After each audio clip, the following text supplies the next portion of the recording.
Hello, everybody. Welcome to episode 60 of the Strength Hammer podcast. I have probably one of my favorite guests I've ever had on, Skari himself. Hello. That's some that's some that's some praise you just threw my way there. I was not prepared for that. Well, Well, thank you for having me. I'm excited to be on the show after I totally stood you up yesterday. it, And like checked my phone 2 hours after we were supposed to record. So thank you for rescheduling because I felt terrible about that. no, I mean, if I'm going to be stood up, I might as well be stood up by one of the most positive people in this community. So I am. There's a little bit of a fanboy moment. I know we got to meet briefly at New Mexico here at the Hmm. Grand Narrative, The and I grand was narrative. working it. But I love your stuff just because of the positivity you bring, and you are just you. And as someone who tries to just be himself. Certainly hope so. If I'm like some sort of like weird lizard person, that's gonna take over the world or whatever, you just better watch out. Well, I'm also a Dark Elf fan, so I think I could survive in your world. You would, you know what? Yes, you would. It wouldn't be easy, but that would be life. You know what I mean? Like we could totally rock out to it. Just But no, thanks for having me. 60 episodes, that's awesome. I Thank you. reminds me of when I used to have my old podcast originally way back in the day. Was it That was was it how I still got started. Skaredcast back then? Yeah, that's what it Okay. started at as a scarred cast, which was a cast, right? So podcast, scarred cast is where the cast comes from. hmm And the scarred was like topical conversations that scar you is kind of where that came from. Okay. So it was like, like meaningful conversation and discussion that sort of had an impact on you, therefore scarred cast. Yeah. I mean, So that makes sense. Like I said, the one thing that I think all the listeners, they know me, they know I like dark elves, they know I like Drakari, pointy-eared brethren across all the game systems. So you're also clearly a fan of that as well. You are the mhm. Archon. That's why we brought you in as the Archon. So open tonight, like one, I'd like everybody that does listen to my stuff to kind of learn more about you, make sure that they are aware of the positive people out there in the community, hear more of your story. I'm also wanting to pick your brain about 10th edition because you're kind of the opposite side of the coin. Now, granted, you play on both sides of the fence. You play some Sigmar, but I think you're primarily in the 40k mindset more often.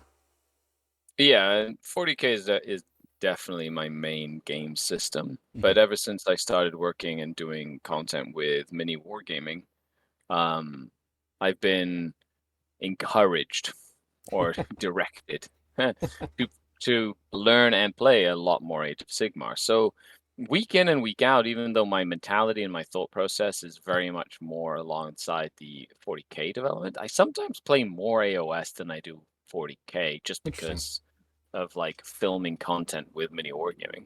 Oh, that's interesting. I know I'm a mainly focused Sigmar player. I mean, that's what I did TOing for and all that. But my local group, I call them the Barn. We're called the Barn Owls. I don't call them that. We call Nice. ourselves that. But That's a hoot. it is.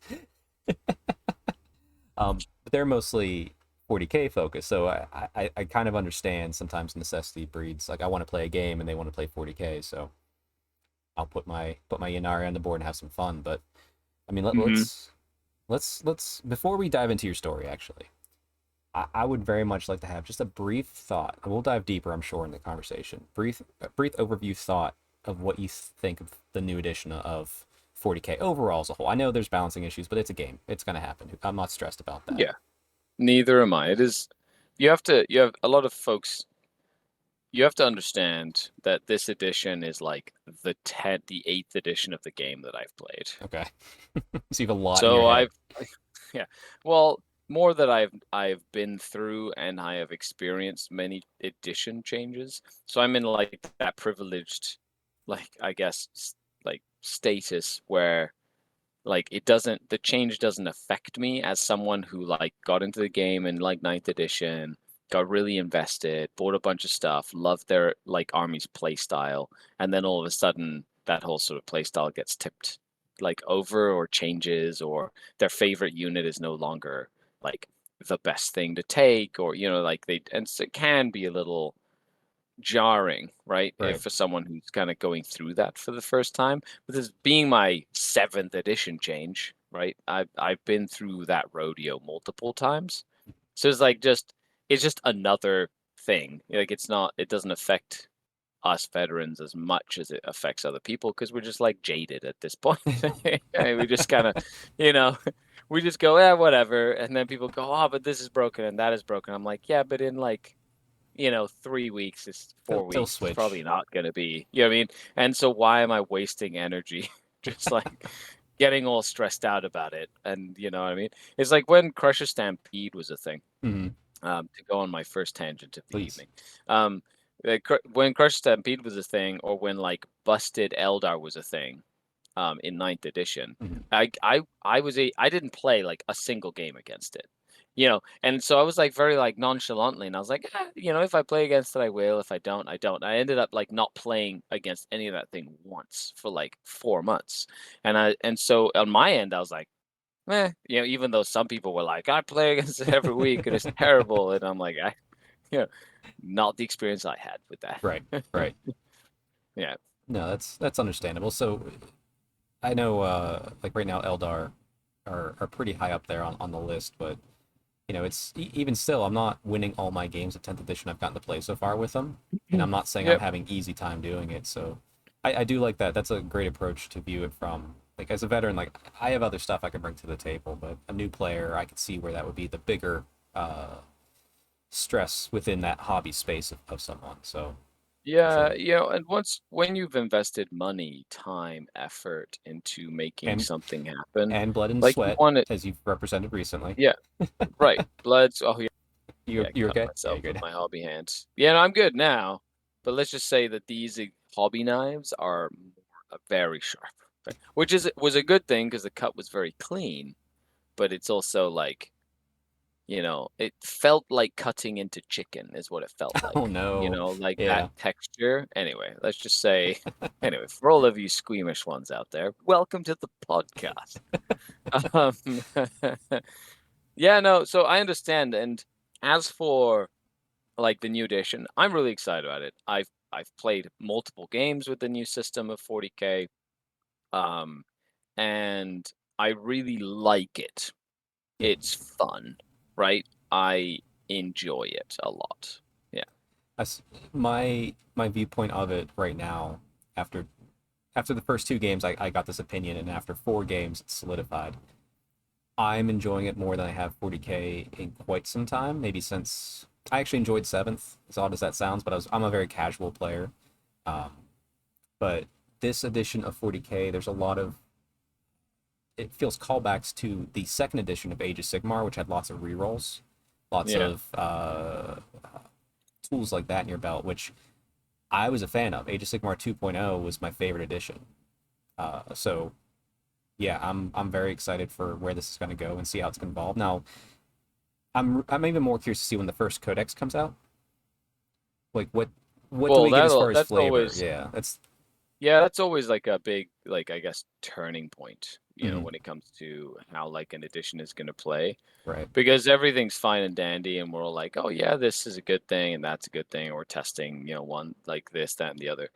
But then it comes down to like actually playing, and like you go to the actual first codex and that'll give you sort of like the framework for the rest of the edition, you know. hmm, And you kind of, unless you're a space marine, you always kind of are scared about getting that first codex update, right? right, Because if you get the first codex, the chance is that it'll be not, it'll be relatively invalid by the time you get Yeah. around to it again, right? Like You'll have it'll a be like, really yeah, it was the good first one, it was boost. really Yeah. cool, and then like, halfway through the edition, you're like, it's such an old codex, Irrelevant. which is kind of what Necron suffered with, with like all the ninth edition until they got a little bit of a boost. Right. So I'm not surprised if something will be like that. However, I'm very excited about the style. So I really like that, like all the rules are on the little data cards or whatever Yep. and stuff like that. And those are just the indexes for now. And I'm assuming that with each codex, they'll print like a new set of cards or whatever with the Sure. Yeah. codex. But I'd be very curious to see if the rules for the units themselves are like digital, like they have been doing for the indexes, or if they do like they put the rules for the units within the sets themselves. Does that make sense? If Yeah. they put Yeah. the rules for the units in the codex, or if they leave the rules for the units not in print, Right. just sort of like say, hey, we're not going to print the rules for your units. We're going to like just put the cards out. So we can change the rules whenever we need to, but then like we put all the lore and the fluff and like the different attachments and how like units work together and like I hmm don't know, some cool stuff like that in the codexes instead and kind of make it more I mean, dynamic that way in a sense. it does. Actually, from the Sigmar community side, we're very much pro. Yeah, if you want to print the rules to make the book worth it, justify the cost, that's not a big deal Yeah. for unit to unit. But we're also not opposed to if they wanted to change things because if you have an app, and the new 40k app is pretty slick. If you have an app The that can new update 40k things app is quickly, incredible, by yeah, the way. Yeah, I'm all for it. It is very, very well done. yeah. The only thing critique I have on it, which is a minor critique, is it's hard to navigate your units in a game, but all the indexes were provided for free, so I just printed off what I needed. So problem Yep. solved. Yep. But that's great, and we're going to talk more 10th edition, I'm sure, as we go. But I definitely want to make sure we get on track with hearing your story, your origin story of how you got into Warhammer, where you found Warhammer, what it means to you. Like, so were you an Archon from the start? I guess. So I started playing Warhammer 40K when I was 12 years old, I want to say. Wow. Um, Something like that. Like it was definitely a while ago. I'm 36 now, so I've been playing for 24 years or something It's like that, impressive. which is a decent amount of time. hmm That was third edition Warhammer 40,000. And like many before me, I started the game by playing or by buying or getting into it with the third edition box set. Was that the And that Black Reach box set? the Which what, sorry? which was that the Black Reach box set?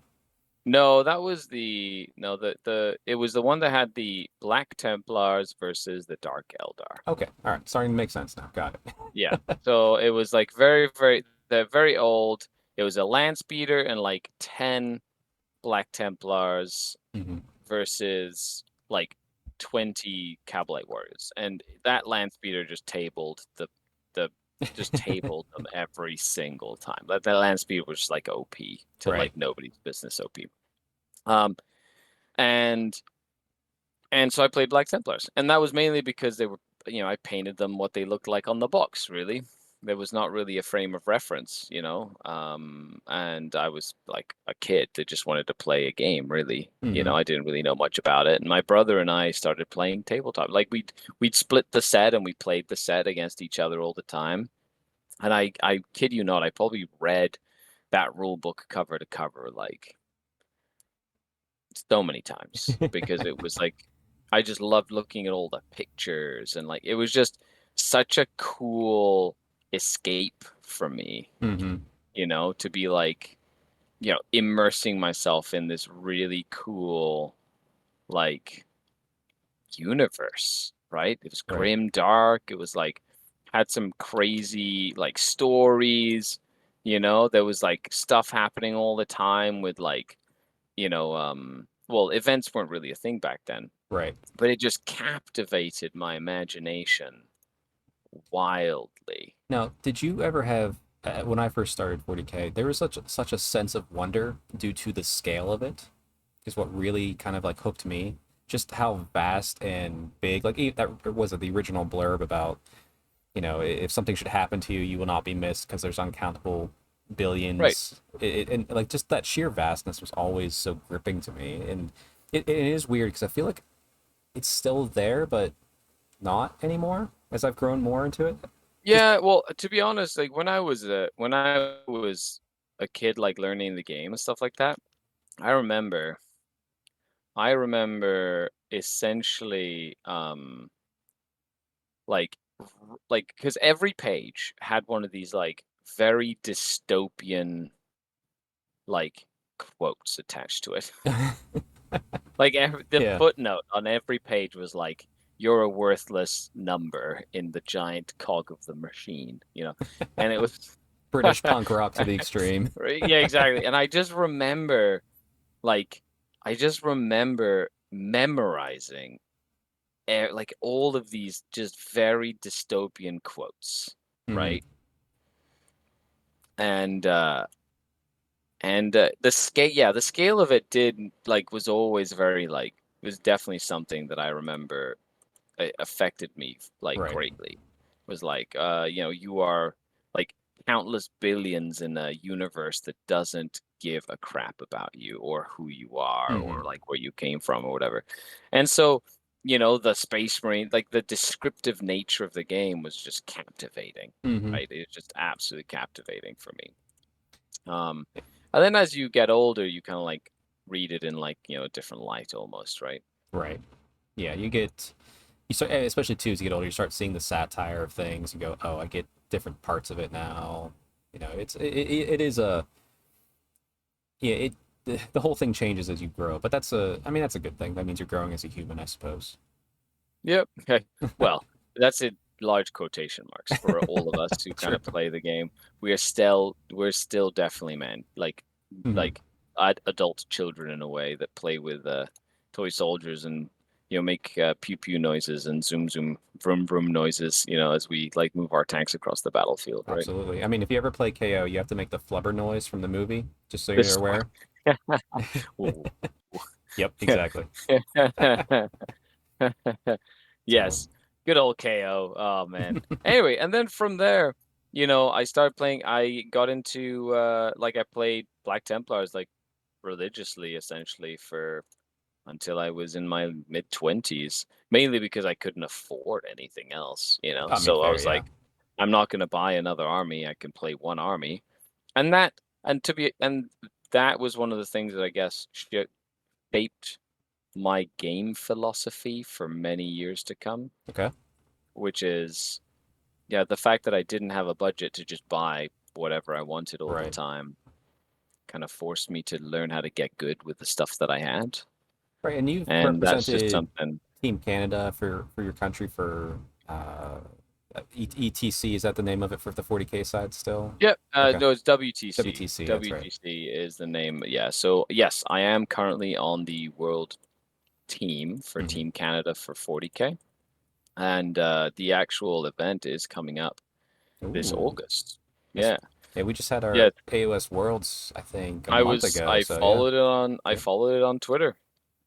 I followed our Team Canada doing its thing on Twitter and Hmm. participating and a lot of the teams. I loved all the camaraderie of the teams and their little like banter going back and forth on Twitter was really Yeah. funny. It's very that you can just tell that the camaraderie was there. It was really, really cool. Very true. Yep. And you're also a member of the Art of War team, if I recall correct. Yep. Which is Yes, I've been to me, working. to me, that's like the ultimate team from like my viewpoint from being sort of in 40K, but not like wholly invested as far as like competitive nature. Mhm. Yeah, no, I've been with Nick and the crew since he decided to brand into Art of War. Nice. He went from, was it Knights of the Game Table, Brand Magic Knights of the Game Table, then essentially became like Art of War. Hmm. And and since the first day of Art of War, I've been part of the team. Now, it's been like I'm not like the the flashiest member of the team in Sure. the sense that I haven't gone to as many big events. Hmm. But I would, I definitely have. a very specific style and robustness to my play style that I think is that I feel I bring to the crew, and Hmm. I'm very like it's a very unique style that I kind of like, represent. No, it's great to see that as well, just for the level of play you bring, but still, I see you kind of enjoying the stories and the narrative. You're very much a, I guess, a Renaissance man in that fashion. I I can do everything. Yes, Hmm. I could play competitive, I play narrative, I play crusade, but I can definitely like put an army on the table and just crush some people if I really wanted to. Right. It's just I've been doing it for so long that, you know, just crushing people isn't necessarily how I want to spend my time. Is Yeah. what, so like I can Yep. do it and I can do it well. I'm just, I have to if I'm going to a tournament, sure. I'm taking my gloves off. I'm playing at a tournament, you know what I mean? I'm trying to compete, Hmm. right? But if I'm like just playing with my friends, like heck yeah, let's play something weird and random because I've been playing for like 30 years, like it's You're past the point of having to prove your abilities in it. I guess that's yeah, I one way to don't say feel it. like I need to prove anything. But Yeah. yeah, exactly. I was like, yep, sure. Do I know how to play this game? I think I know how to play this game. Pretty good. So you started as Black Templars, which is kind of the surprise considering the box set you started with, knowing who you are now. Um, Correct. when did the love of the Dark Kin take off for you? As soon as all my friends said that they sucked. Okay, I love it. I love it. Yeah. My love affair with the Dark Eldar has definitely been one of, chip on my shoulder, prove people that they're wrong sort of thing. Hmm. And it has been since I can remember. And it came around fifth edition. Was it fifth or I think it was fifth edition for 40K. And that was like the change. There was a big change to the game. And I went on like a 50 game winning streak with my Dark Eldar Wow. or something like that. That's Like it was rather intense. And no, not with my Dark Eldar, with my Black Templars. not that much. Okay. And my friends just like every time I put my models on the table, I was like, my, big Crusader squad's gonna go here, and then I'm going to like just crush you. Like I'm just gonna destroy you. And it wasn't fun for anyone. Yeah. And they're like, you're just winning because you're playing with your Black Templars. I bet you couldn't win with Dark Eldar. Dark Eldar suck. Right. And I was like, hold my beer. Um, Even though I don't drink, I literally poured myself a beer And you need and I to said, please hold hold it this. for me. Um, and and I ended up getting a bunch of like Dark Eldar like secondhand, Hmm. because they were like not exactly they're even that like then they were still like a little tacky in terms of like the actual miniature line. It was Right. pretty bad. Okay. Um, and so I had like a friend of mine had like 100 Cavalite warriors with all the weapons, and I got myself a couple of raiders, and I had the ones from the third X boss, and I started playing them. Honestly, I started playing them, and what I would do is I'd take like my Dark Eld at my Black Templars to a tournament, and I'd take my Black Templars to a tournament, and if I won anything at the tournament, I essentially bought with store credit Dark Eldar stuff. Okay. So at that point, I was like You're feeding just the getting my beast. hands on. Yeah, I got, and even back then, this is like 2007, 2006, Okay. right? Like this is A a while while ago, ago. yeah. And even back then, the Dark Eldar models in a store were covered in dust. Okay, like this is like they were like relic of like Relic. a bygone age. There was one battle report that you could read that involved Dark Eldar that was on the old Games Workshop site. That was like Necrons versus Dark Eldar, and it was like a bunch of witches that attacked some like Necrons or something. Sure, sure. And I'm assuming those would probably be the old metal witches still. Yep, Yep. yeah, old metal witches and the old grotesques, and so I was like, fine, I got myself the Codex, which is literally a pamphlet, right? Mm-hmm. Yep. And back in the day, there was a bunch of forums. So I just got really immersed in like Dark Eldar lore and list building. And there was really like a formula that had already kind of been made, which was, how many dark glances can you fit into a 2000 into a what was it 1500 or 1750 point list or whatever it was Right. back then. Yep. And I ended up just kind of starting to play, and I loved the play style so much. Fast moving spaceships with guys inside that had a bunch of guns, and as soon as the raider died, everything inside died. And Okay. it was fast, maneuverable, but like really, really fragile, but could Mm-hmm. like table people, Yeah. just If absolutely crush people. time it right And and just run them yeah. over before they can swing hmm back. Yep. And I loved the playstyle. It was like a risk reward style of gameplay, which was just it was it was exhilarating. You know what I mean? It was just it was like something I'd never experienced before. Not the clunky Space Marines of like, Black Templars that run up the board and were like, I'm gonna punch you off this objective with that one. It was like, Right. I need my entire army to shoot at this one unit and just delete it. Mm-hmm. But I can do it from a point where nothing in your army can now retaliate Right. because I'm so fast. And then I can pick another isolated unit and just murder that next isolated unit. And then you kind of just pick apart an enemy army one piece at a time. And it was glorious. And I enjoyed it a lot. Yeah, it's as much as I love my Dark Angels, which was my first 40k army, and I still add to them. I have the Lion, of course, you have to have him in. hmm hmm But anytime I play somebody who's playing Space Marines, if they like, oh, I forget what do I need, I'm like, you probably need threes. Let's just move on. Roll a three. Like it is very much that standard, consistent. It's kind of like the baseline of where I kind of go like, what's the baseline of this game? All right, a Space Marine, threes and threes, toughness four, stuff like that, and what goes up and down from there, and how you tweak things. But I do like the Drukhari, like even the general Dark Elf playstyle, that knife edge of yourself. Like your Yep. opponent might not realize how close you are to defeat in your own head, but you're also equally close to winning.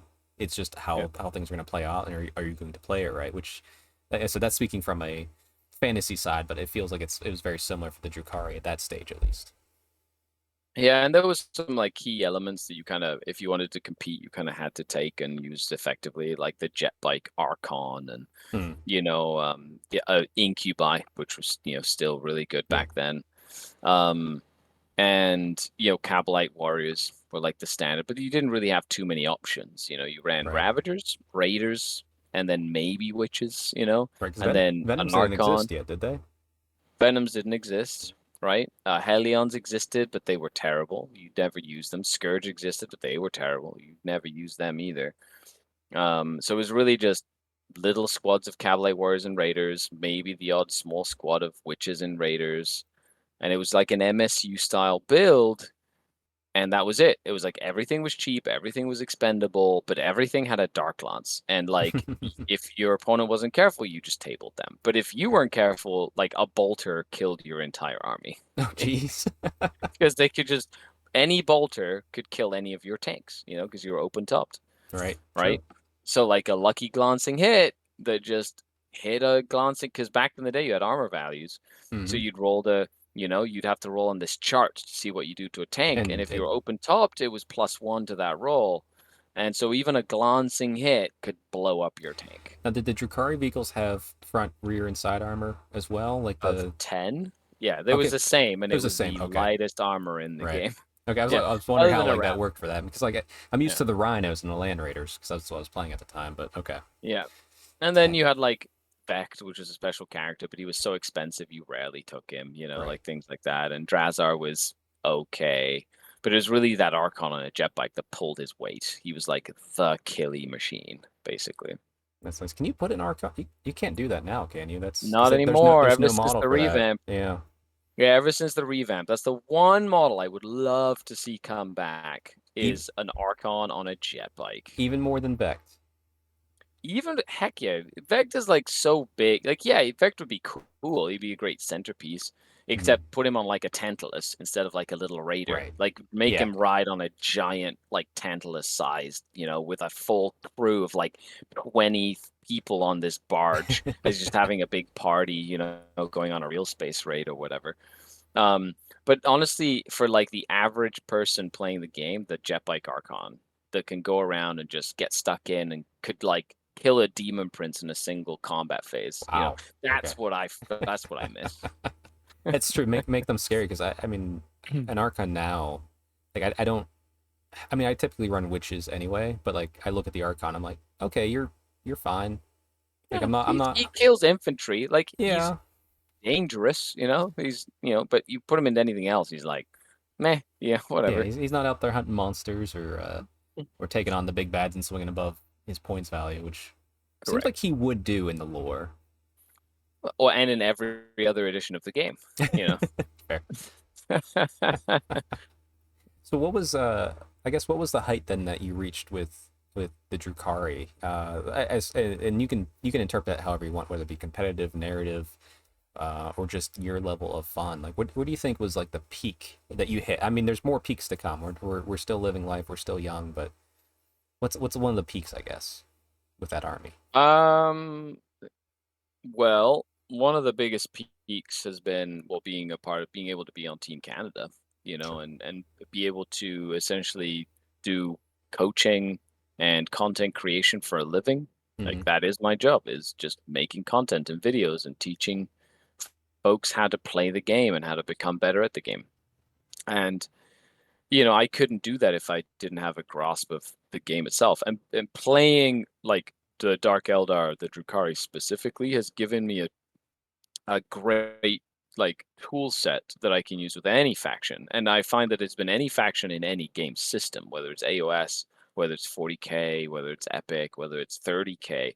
It gives me like, because everything is like can kill stuff, but if you don't play it right, you just lose because there are things out there that will destroy your army. Like you Hmm. just make a mistake and then you just don't have an army left, Right. right? And that can have a huge impact on, how you approach mission versus opponent and like list building and a variety of different things. So I'd say the peak of me playing Dark Eldar is that I get to do it like as a profession, right? That's a high peak. Which is That's a really really good cool. peak. Yeah. Well, yeah, I guess back of that question, what do you think the next peak will be for you? Because like I mean, you should be very proud of where you're at with. I mean, as a player within the skill set, not necessarily Drukari, but where do you think the next peak is then? Like what mountain are you climbing right now with them, or in general? Well, I would like to win LVO. I think like Okay. or like a super major. I've won majors, I've won GTs. I'd like to win a super major. Like, and I know like winning the ITC track and like LVO, like you really, in order to win an event like that, you sort of have to eat, breathe, and live Warhammer for a year, Right. right? And as having an 11-year-old son and a family, I can't really afford to do that to them for an Right. entire year. So my priorities have definitely shifted a little bit in that sense. But that's I think something that I'd like to kind of state my claim, like put it down, be like, hey, I took a game, but I can put my money where my mouth is, sort of thing. Kind And it'd be yeah. nice to get to that point. But I'm not going to compromise like my family time or like like I'm not going to compromise my health for that, if Right. that, my relationships or my time with my kid, right? Hmm. Um, and so the peak will be to do that and still kind of hold true to like the values that I hold, being like, in terms of like like work-life balance sort of thing. Right. And then I would be able to be like, that's doable as well. That'd be really cool.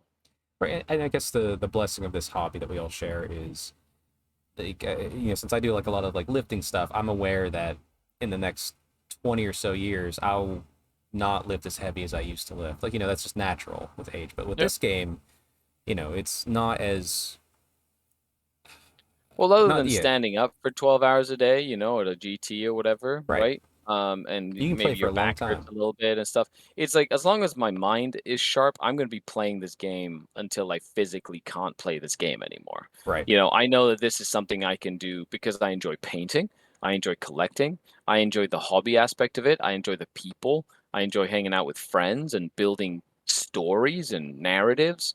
and I play various different games, not just Warhammer 40,000. Right. But it is, it feels like as long as my cognitive function is there, I will be able to understand strategy and tactics on a battlefield. And Right. I think that'll be something that keeps me going for way past, my traditional working years.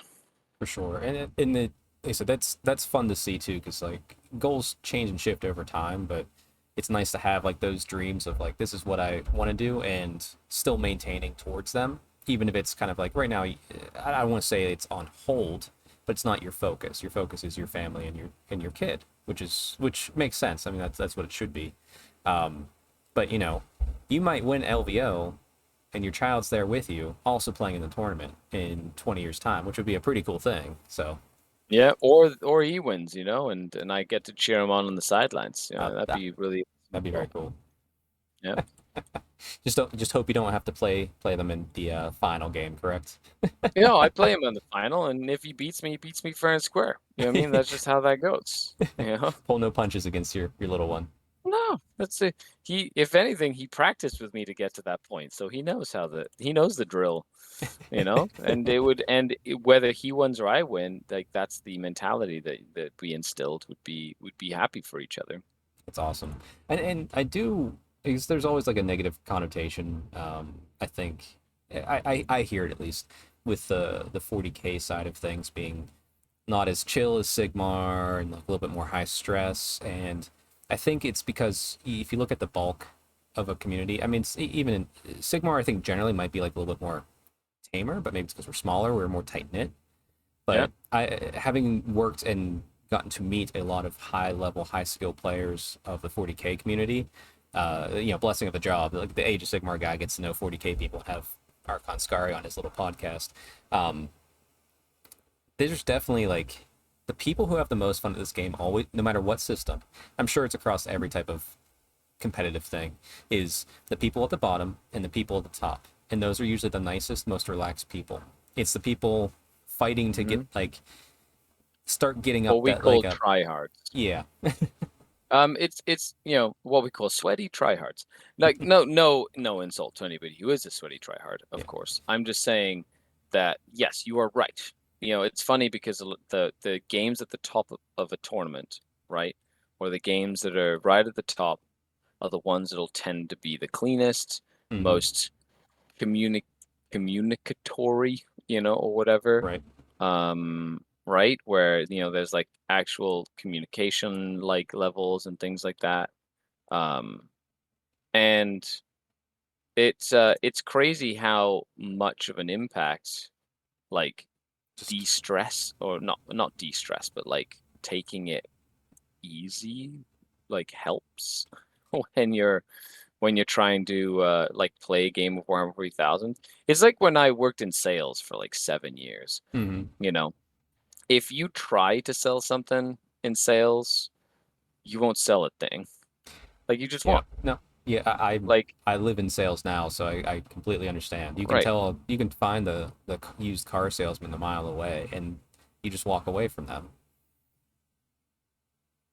Yeah, exactly. You can tell who the sweaty like salesman is because of the fact that they just, they're like you can what we used to call commission breath, you know what Oh I yeah, mean? Like you can that's a just, good one. That's a good one. you can Yep. literally just like you can smell it on someone, and it is nuts how like real that is. Hmm. Um, It and then what Hmm? dehumanizes the person you're trying to Yeah, it's sell like, to. Yep. it's the same thing at an event, Yep. like if you want to play, you want to win a game of Warhammer, that's fantastic. Hmm. But you're crazy how much of an impact not caring has. Yeah. Yeah, you know what I No. mean? Like it's just less stressful, and then you end up just doing better. I mean, I used this recently. I went to two Age of Sigmar events in the past 4 months, maybe 5 months. One I went to try and win. I took a best list I could think of, and I went 1-4. Next event, I said, okay, I'm gonna Yeah. go competitive. I'm gonna take my Slanesh. I want to learn the new mechanic for the new book. I want to learn it to its fullest potential. I don't care about any win record. This is my only goal.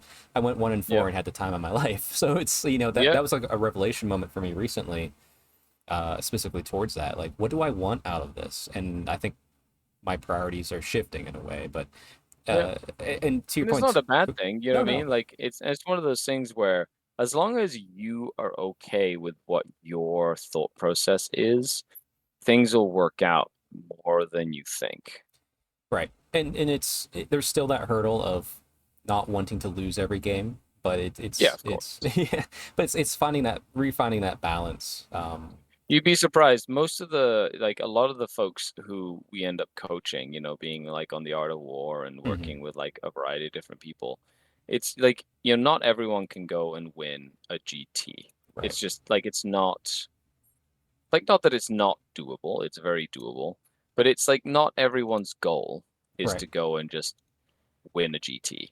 But you can coach yourself to just get better at playing this game that you enjoy so that the time and effort you put into playing this game is worth your while, Right. right? My whether I win or lose, I want my game personally to feel effortless on my part so I can enjoy the company Right. of the person across from me and make a new friend. I want to have like a good system to like keep track of my points, to think about things, you know what I mean? Like I want to make sure that I understand what I'm trying to achieve every turn. Hmm. So I'm not just like sitting there with like analysis paralysis trying to figure out like is this the right choice? Is that the right choice? Like I'm going to go in, I'll be like, okay, I want to do this, I want to do that, and I can like, focus on playing the game, right? Right. And I've played locally. He's one of the Team America. He's been on Team America for Age of Sigmar, but I was playing him in a game, and this always stuck with me. But it was a nice takeaway. He was having that analysis paralysis of whether he should charge in. It was like a 3 inch charge. It was guaranteed. It was Yeah. like he did. Should I go in? Should I not go in? And like there's about a 3 minute pause. I was letting him go. We were ahead of schedule, and he said, "You know what, Chuck? I'm here to play the game. I'm charging." And that's kind of Yeah. been like a philosophy since. And if I don't know what to do, it's kind of like, all right, what my models do? Well, you're right there. I'm coming in. Let's do this. Let's see what happens. Yeah. Yeah, and like that, another way of looking at it is the F it mentality, Mm-hmm. F it, whatever. Let's see what happens, right? Which is, not always the thing you want to do, right? Right. Like, You're however, round 8 of LVO and like you're in a tough yeah, exactly. situation. The Maybe last thing that's you want to do yeah. is just throw caution to the wind and do something of that. But yes, that mentality aspect of it, it's and I want to like reiterate that what you just explained is like so important in so many ways as well. Because, for example, like we went to a what is it, a tournament. Went to a team tournament not too long ago, like a Mm-hmm. month ago. It was like the last team tournament of ninth edition Mm-hmm. that we went to as a team. And we were like, I took a triple Tantalus list or something, like just a meme list. And instead of doing pairings properly for Age of Sigmar, we for 40K, we ended up doing random pairings. Like we literally just shuffled our cards and put Boom, them boom, boom. and put Yeah. them randomly down, and we ended up podiuming. Like it got to the point where we were just having such a fun time that we just all did very well Mm-hmm. because we were just not stressed. That's fun, and I will encourage everybody to go to your channel, which all the links for all your stuff will be below for this podcast. But I watched the video when you talked about the 3 Tantalus list for that event, Yeah. and it's like, yeah, it's just like I've never run a Tantalus, but you made me want to get one, even though I know it's not meaningful now. But it's like, ah, that'd be cool. Yeah, it's like there's and I guess they still have a little bit of oomph. But yeah, that's the thing. It's like it's such a it was such a meme at that Hmm. point. It's just like a total meme of a list, you know? And it was one of those things where like I went, okay, like is it worth like stressing out about it? And we all decided as a team, we're like, you know what? Let's just put a bunch of stuff together and see what happens. And Right. it was probably the most fun that we've had playing Warhammer in a very long time because there was like no stress. And then because of that, we all did awesome as well. That's great. Yeah, and that's like I said, it's such an amazing takeaway to just enjoy this hobby that's supposed to be fun anyway. Yep. And yeah, and even still, like I mean, you mentioned so many times too. First thing you want to do is communicate with your, not even your opponent, just the player who's has the opposing army, because if you communicate, you're gonna have a great time. If you don't communicate, you're gonna have TOs over left and right because you guys are arguing about meaningless stuff that you could probably solve Yep. yourself. That's not actually an issue. And at the end of the day, it's like we're playing with little toy soldiers. You know what I mean? Like it's little toy soldiers. Like Mm-hmm. how like you can take it seriously. We can all take it seriously. It's like Yeah. anything in life. You know what I mean? But at Right. the end of the day, we're playing with toy soldiers. Little plastic toy soldier men. Mm-hmm. You know what I mean? Like it doesn't like you're not like, and I get it. Some people get very invested. It's like the only time away from like their life that they get to like relax. You know what I mean? And they have like a very, specific like set of I don't know expectations of Right. what should happen or how it should happen or whatever. You know what I mean? Mm-hmm. Mm-hmm. But but at the end of the day, like it's like we play with toys. Yeah. That's what we're doing. Yeah. I do remember it's a little anecdote. I was having a terrible time. This was maybe 4 years ago, early Age of Sigmar. Yeah. I won. Was that like when like back in the Wild Wild West Age of No, no. Sigmar? Or, It like was after okay. Wild West. I loved Wild West. I'm trying to get a local Wild West tournament set up here because I have all the rules. That is you are a brave, brave, brave person. It would be like I'd let people buy rerolls. We would do it for like donation, put a cannon donation to the food bank. Amazing. So it would be all for fun and it'd be random prize That's support. awesome. But I was playing Corn. It was Age of Sigmar 1.0 at some point, and it was fun. It was I think the next to last game of the day. I was playing a very good friend, Alex, and I was so salty because I nothing was going my way, and it was like one of those like I was below average in dice rolls. I won zero priority, Yeah. and it Yeah. was like I thought I hid my character. He's like, I can see like half your character behind this tree, and he's got to shoot off. Like my bows are gonna get him. Yeah, Yeah. and I got super salty, and I had to like, and like he looked at me. He's like, Chuck, it's okay.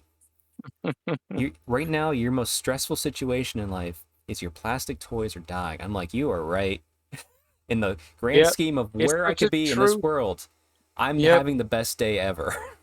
Right. You're literally just sitting there rolling dice and like creating a cool story where your little like plastic toy soldiers are like, trying to, survive in the Yeah. world or whatever. Yes, 100%. Hmm. And I think, we all play the game for different reasons. I think it's very important to recognize and Sure. acknowledge this. You know what I mean? Like that's also something that's important to note. Um, but it's not like we all like it's not a bad thing. Right. So I'm curious too. Your hopes for 10th edition. Let's go back to 10th edition a little bit.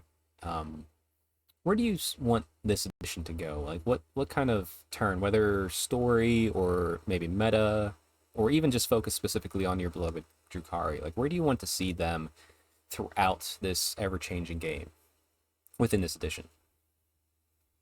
That's a great question. Um, so the Drukhari themselves, like to be honest, I feel like right now in 10th edition, they're harkening back to their style when I started to play them. So a lot of folks are kind of like a little bummed out that you don't have as many, close combat options or whatever it is, you know what I mean, or like stuff like that's a little different than it was. And that's completely true. It's just the fact that it's you don't you like I hope that some of the units or whatever that we just haven't been able to use or whatnot end up being a little bit more relevant, especially things like Yeah. incubi and stuff. Like I'm playing building lists right now. It does feel very, I want to say, bland. Okay. You know what I mean? Not Right. like it's like I start each list with like 15 Scourge, 3 Ravagers, which is very much like I did in like third edition, like back in the day. It's like it feels very much the same. Mm-hmm. But at the same time, I'm like, I miss going through and being like, yes, I need a detachment that has a little bit of everything, and I've got like, I felt like I had a bunch of stuff, and right now I'm just like, I need as many Cabalites as I can stake a stick at because You need the you dark know lances and because I need all the blasters and dark yeah, lances yeah, because like my they're good. witches just kill infantry, and like If they and my make it, if they make incubi it, if I, they make it or yeah, whatever, my sure. witches, I'm playing them very poorly right now because they are just getting wiped off every time. Yeah, you need to I've used so it is sad because witches are one of the coolest iconic, Yeah, units in the game. And it is sad because I love witches and I want witches to be good. But they like they can't kill like a two wounded transport anymore. Like it's right. just not possible. And so it's just so hard to get them unless you crack open the transport with the dark lances, and sometimes that doesn't happen because Hmm. people make saves or whatever. And the fact that the witches do nothing and it's just literally Lilith or the succubus, which is fine. Like before, the succubus was the one that did damage and Right. bounced around and killed Hmm. like half the enemy's army, and that's okay. But at least the witches did stuff. Like I felt like they always did something. Right. I love the last edition where I mean, as a witch cult, I would just appear as close as possible with all my CP as soon as possible. I would get out, I would get in combat with you, so I had that 4-up invone. And I felt like I would survive a few rounds, and it was very much the play style and how I did it was I either kill you very quickly or good game, you win. Yeah, But yeah. now it's like I'm like, oh, I just kind of just lose with them. But granted, It's like a yeah, it's like a technical piece, but it's a technical piece that requires such a specific framework to be useful that it's like fringe technical, which right, means that like you don't need it almost ever. When you do yet get to use it, it's fine, but even then, you can't really hold stuff in combat anymore. Yes, you do that whole desperate breakout thing, and that's really fun, but it's only really against like infantry. right, And and they still die so fast. And then your opponent, like, there's no chance that you can hold them in combat. If your opponent wants to leave combat, they just leave, and then bolt pistols will kill you, right. right? So I'm still like up in the air about how to use them. Don't worry, I will figure it out. I will make something I'm work for watching. them. I'm watching because even Um, in my Inari, which is my main force, I always have some witches. So I how mean, does it feel to take Lilith and if Rain in the same list now? oh, it feels so good. It's even better that I Nice. can have a wave serpent with 5 banshees and 5 incubi since that's been lifted and just like here you go, deal with this. That sounds fantastic. It's glorious. Yeah, it's That sounds glorious. really cool. I like it. And I hope that the flavor comes back with the new detachment rules. Like they showed us the Yes. real space raid detachments. It's very specific. It's about the Archon, the Succubus, and the Homunculus. It's all about pain tokens, which are like a direct like army rule, right, Hmm. for the army itself. But I cannot wait for them to bring out like the Coven detachment or the Witch detachment, or and hopefully that the detachments are what breathe life Give the flavor. into the Yeah. specific like factions of the Eldari, because it'd be really cool to have that Cabalite splinter Right. detachment, right? Which is very specifically a Cabalite sort of like organizational group, right? Be like, Cabalites get all this cool gear or stuff, or all your Raiders and Venoms gain the Drukari, the Cabalite keyword or whatever it is, Right. and then like or something. Who know? I have no idea what they're gonna do. Sure. This is just Yeah. me spitballing, but like or a coven thing where you have like the corpse thief claw from like 6th edition, and it was old Talos that like scouted forward and were Right. like very hard to kill or things like that. Anyway, I it would be mean, really cool to see that stuff. no, this the excitement I hear from you, I love it because my hope for Drakari specifically, because I like witch cult and I do like Capelites a little bit. I have a few because I bought start collecting obviously, and I want to expand upon them. But Yeah. I have zero interest like the homunculus, like that grotesque style Mm-hmm. of the macabre. Yeah. Doesn't jive with me, so I always take that and like crump it in a ball and throw it over my shoulder. Like I don't want that. So I have zero homunculus. But I would love Yeah. to see even the blending. So kind of like your Magic the Gathering, you have a 2-color deck. Like I don't want to just have individual plus the all together. Like what if how do I do Cabalite with witches? How do I do Cabalite with Homunculus for people that like those two things, and witches with Homunculus, like all that sort of stuff. I'm hoping it gets to that level at least on some way, or Yeah. at least the rules don't get in the way of allowing someone to do that. Yeah. And so I hope that continues to be the case. It definitely feels like Games Workshop is trying to be more less restrictive in the sense of don't do this, and more like Yes, and positive yeah. reinforcement in the form of, you get bonuses for doing specific things, which I think is like a good design philosophy in Hmm. like the current age, right? Where Yeah. it's like very much a more of a permissive sort of like rule set to be like, if you want to take this, you can, that's fine. But like in this detachment, these things get cool rules, or you kind of want to use like, if you take this, you get cool bonuses or Yeah. whatever.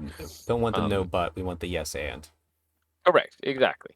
And it's definitely coming through in not only in like design of lists and things, but also in like the missions. Like I love the Hmm. fact that they were like, hey, you can play tactical, you can play fixed.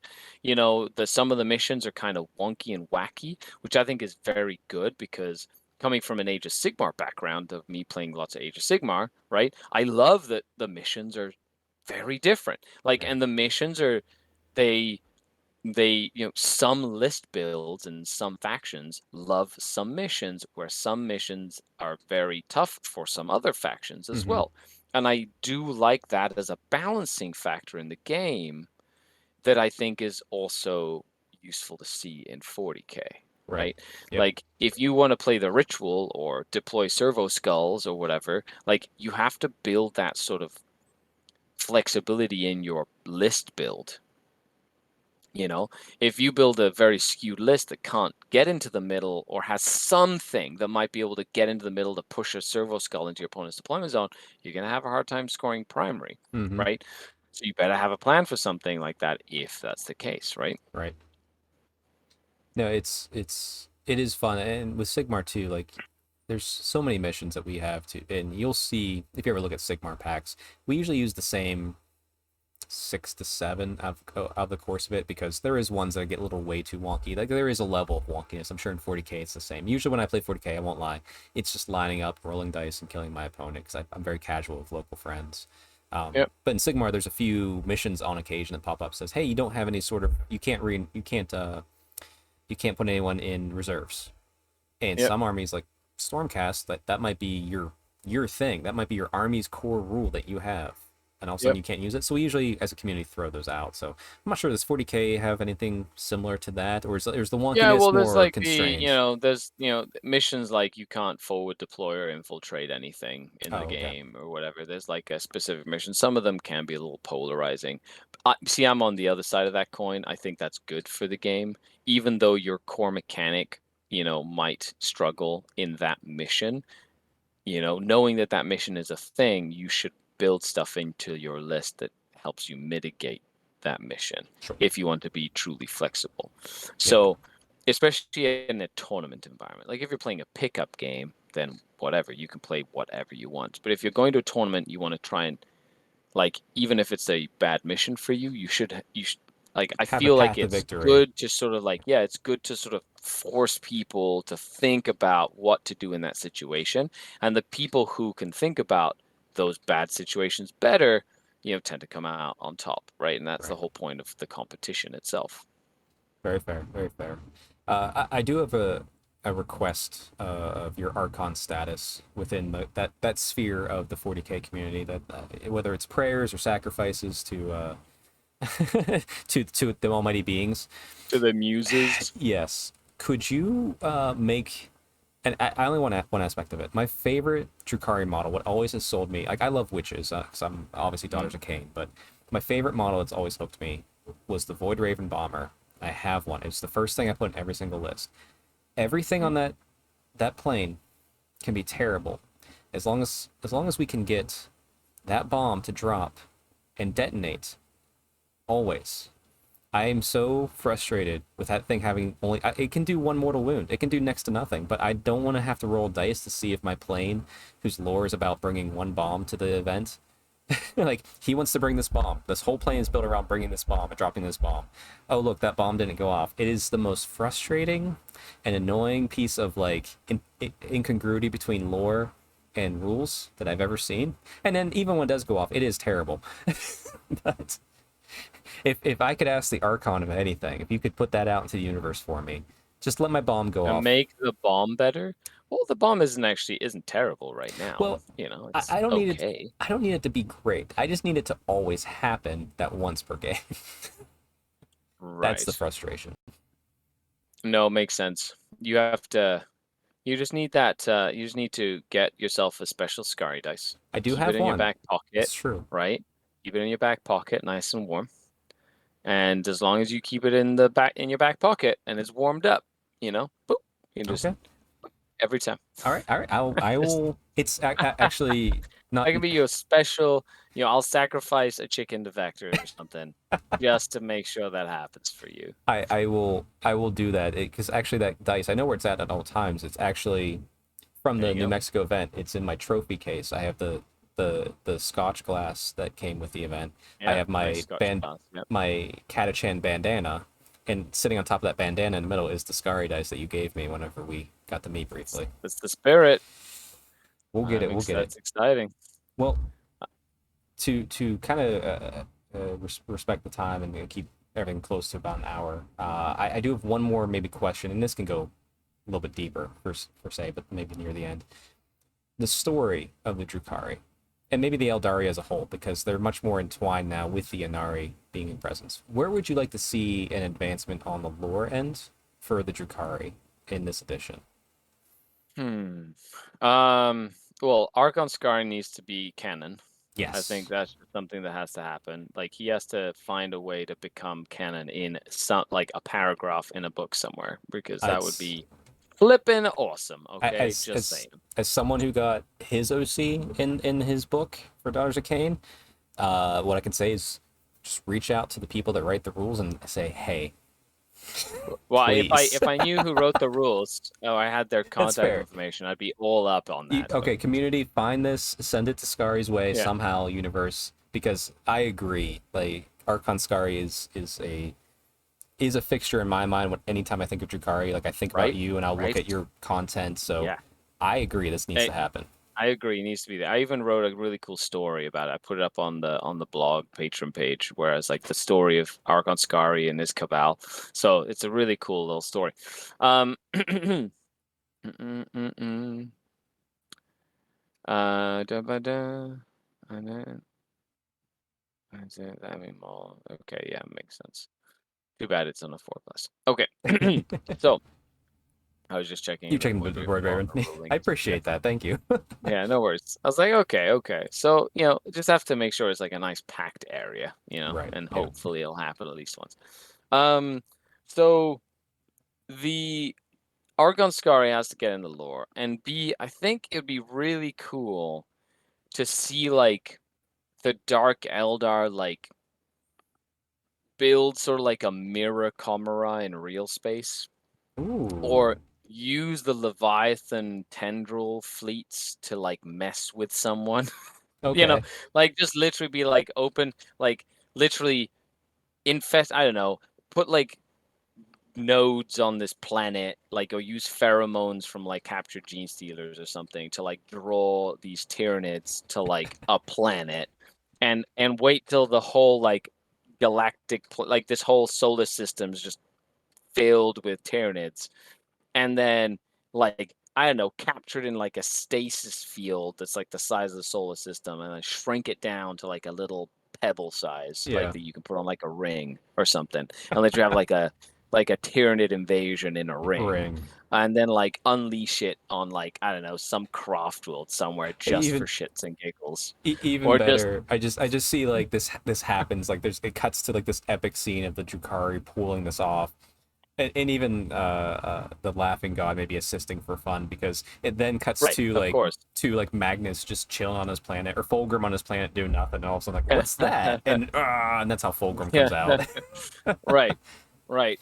Or there's this Archon that's like that's like obsessed with the history of Yanden or has like some like beef with Yanden. And he's like, it'd be really fun to fuck with Yanden, pardon my language, No, you're fine. and It's to fine on this send podcast. more Tyranids their way. Oh And then no. literally just like mess with Yanden by sending them like a little present that they open. It's like, rah, Tyranids. And like, not again. Right. Archon Skari messes with the Yondan. Why? For the lulls, of But like course. just to literally sit back on the pick screen and be like, "Oh, that's so funny! Look at them; they're all dying. Hilarious! Isn't that that's irony?" Oh, you go know? save a few. We need some more slaves in the city. Yeah, And I'd also like them to bring in the corrupted wraith constructs. oh, I is think that? that'd be really cool. I'm unaware of Yeah, this. Is that a thing? from the path of the Archon. So Vect and like the Dark Eldar have a tendency to take wraith constructs and essentially torture their soul stones and make them like like rage machines that are tortured and in pain, Oh and wow. essentially turn Wraithguard, Wraith Lords, and like that into Dark Eldar, like grotesque versions of those things. Oh, that's So it'd cool. be really cool to have a way to sort of include those in a Dark Eldar army. All right, so we have Archon Skari in official lore, a mirrored Tamora in real space, a Tyranid invasion sent on Iandon for lols, and the why not? Let's oh and the Void Raven, we got to fix that up. 100%. and Void and Raven Bomber should just like instill fear in your opponent as soon as. and on top, Actually, oops, sorry, it used to. it did. It made people terrified. Like I won games in my first movement phase when I was running double Void Raven Bomber. Like before you had to start putting them in reserve. Yeah, Like, you just move and you'd bomb and hit like three of their key characters and just kill them. And then right. they'd be like, well, my army just doesn't work anymore.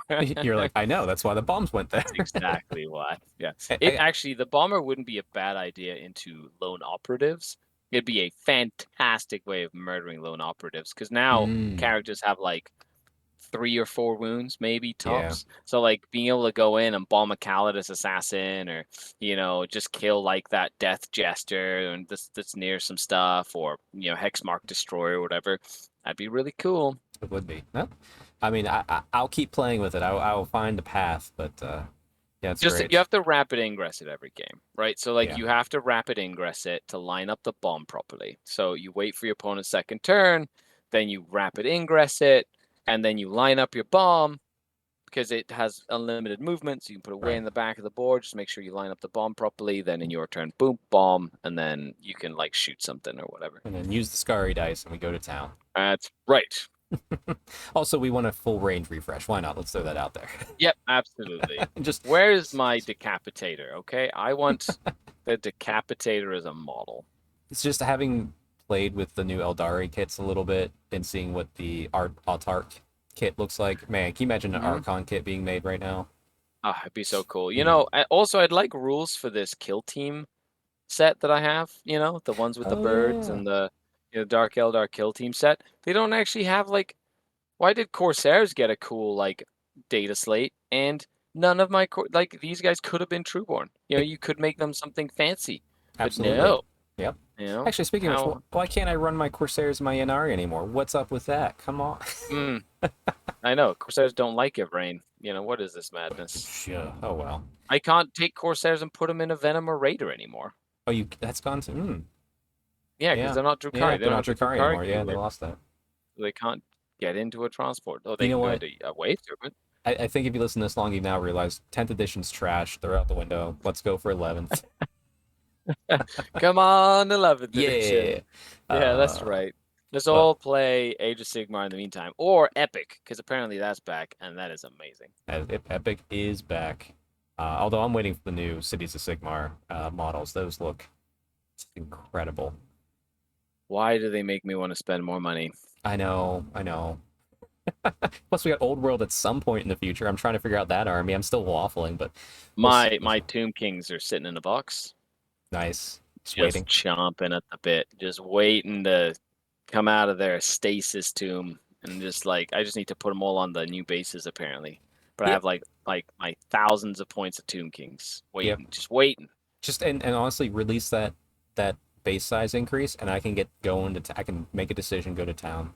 Until then, Hmm. it's like I'm still playing Eighth Edition. It's a great edition, but for fantasy. But I'd like Yep. to enjoy the new Eighth thing and was get ready fun. for it. Yeah, Eighth was fun until you ran into a Slan Purple Sun or something. Then it was not fun. it's not fun now. Well, Scary, I want to thank you so much because like I said I was really happy when you messaged me that one time and said, "Hey, I'd love to be on your podcast if you ever need a guest," because we only had a brief interaction in New Mexico, and like I said, you are one of my favorite content creators because you're so positive. You like the Dark Eldar, Dark Elves same way, and I think you're a great asset to the community. and I'm hopefully helping to point some Age of Sigmar folks who is more of my demographic towards you, who might be Yeah. curious for 40K or just want to see you do your Age of Sigmar stuff. So where can everyone find you? And like I said, this will all be linked down below as well. But please let us know where we can find you in the future. Yeah, well, thank you so much. I really appreciate being on the podcast. The best way to find me is on YouTube, at YouTube/Skaredcast. And if you and the Patreon, which is where I do blog stuff and I put up content and a whole bunch of different things as well. But that's probably the easiest and best way to find me. I do have a couple of Age of Sigmar bat reps out there, which are Mm-hmm. quite good. So you should Yep. check them out. I do play it. I love playing Age of Sigmar. It's really fun. I mainly play Daughters of Cain or Sylvaneth, or I played a couple of Seraphon games. And although right now I'm going on this Skaven kick, I Ooh, absolutely am loving the Skaven so much. nice. They are so much fun. Yeah. There you go. There you go. All right, listen, all that will be linked down below as well as your social medias, so please check it out. Um, yeah, thank you very much for joining, and everyone, thank you for listening. I hope you enjoyed this one, and we will see you next week with another regular podcast. Thanks a lot for having me. That was really fun.